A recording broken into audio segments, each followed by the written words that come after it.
बात ही खुद को छोड़ने की है। यहाँ पे क्या पाओगे तुम, क्या पाना चाहते हो तुम?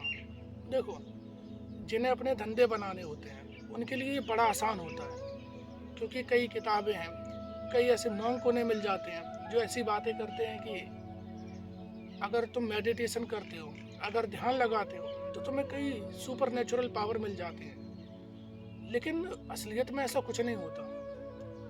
ऐसे बहुत से लोग हैं जो कई सालों तक यही सोच कर करते रहते हैं, और आखिरी में जब उन्हें कुछ भी नहीं मिलता तो वो बहुत दुखी हो जाते हैं। उन्हें लगता है कि हमने तो इतने साल इसमें लगा दिए, लेकिन फिर भी जैसा कहा जाता था कि मेडिटेशन के बाद ये सारी शक्तियाँ मिल जाती हैं, वैसा तो कुछ नहीं मिला, क्योंकि तुम्हारी दौड़ गलत चीज़ के लिए थी।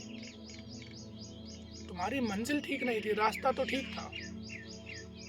यहाँ पर तुम सब खोने आते हो, लेकिन तुम्हारी उम्मीद पाने की फिर भी है, तो कैसे क्या मिल सकता है?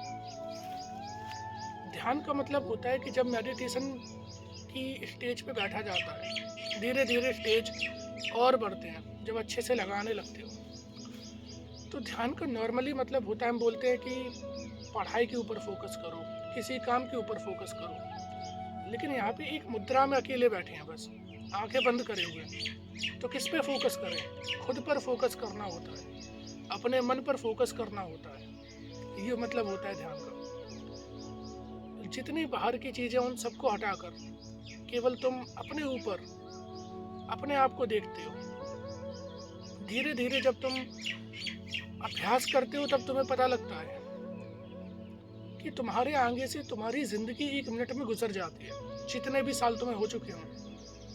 आंखें बंद करके बैठते हो तो वो जो भी तुम्हारी मेमोरी में है, पास्ट एक्सपीरियंस है, या कहीं पे देखा हो, कुछ सुना हो, वो सारी चीजें तुम्हारे दिमाग में आने लगती हैं। दिमाग बिल्कुल भी तुम्हारा खाली नहीं हो पाता, लेकिन तुम उनसे लड़ने की कोशिश करते हो कि इन्हें मैं दबाऊं। इनसे लड़ना नहीं है, क्योंकि इनसे तुम कभी नहीं जीत पाओगे। ये तुम्हारी चीजें हैं, इन्हें केवल तुम्हें समझना है। ये तुम्हारे दिमाग में वो अनुभव है जो तुमने कभी करे थे। इन्हें किस प्रकार फिर मिटाया जा सकता है? केवल इन्हें समझा जा सकता है, और समझ जाओगे ये अपने आप खत्म हो जाएंगे। जब तुम बैठोगे तो देखोगे कई विचार इतनी जल्दी आते हैं, पूरी जिंदगी तुम्हारे सामने से यूं निकल जाती है। तो ये विचार करने के लिए, खुद को जानने के लिए, कि जिंदगी केवल एक सपने की तरह है। कभी एक टाइम पर मुझे ये चीज बहुत मुश्किल लग रही थी, या कभी ये मेरे लिए बहुत अच्छी थी, कभी बहुत बुरी थी। तब मैं उसे लेकर बहुत खुश हुआ या बहुत रोया। लेकिन जब मैं आज देख रहा हूँ तो वो 1 सेकंड की क्लिप की तरह निकलती जा रही है। तो ये क्या सपना था? आज वो मेरे लिए उतनी, उनकी वैल्यू नहीं, उस टाइम पर बहुत थी। ये जानने को मिलता है। यहाँ तुम्हें कोई सुपर नेचुरल पावर नहीं मिलेंगी, यहाँ कोई तुम्हें शक्तियाँ नहीं मिलेंगी, यहाँ तुम मिल जाओगे तुम्हें, बस। लेकिन जिन्हें धंधा बनाना है वो कई किताबें निकालते हैं, कई सीरीज निकालते हैं, कई एप्लीकेशन आते हैं उनके, और कई भगवा कपड़े पहन के बैठ जाते हैं कि हम बताएंगे कैसे होता। मुझे कोई बिजनेस इससे नहीं बनाना है, मैं केवल अपने अनुभव बता सकता हूँ। अलग अलग तरीके पहले रहे थे जो ऋषियों ने खोजे थे, खुद को जानने के लिए, मन को समझने के लिए।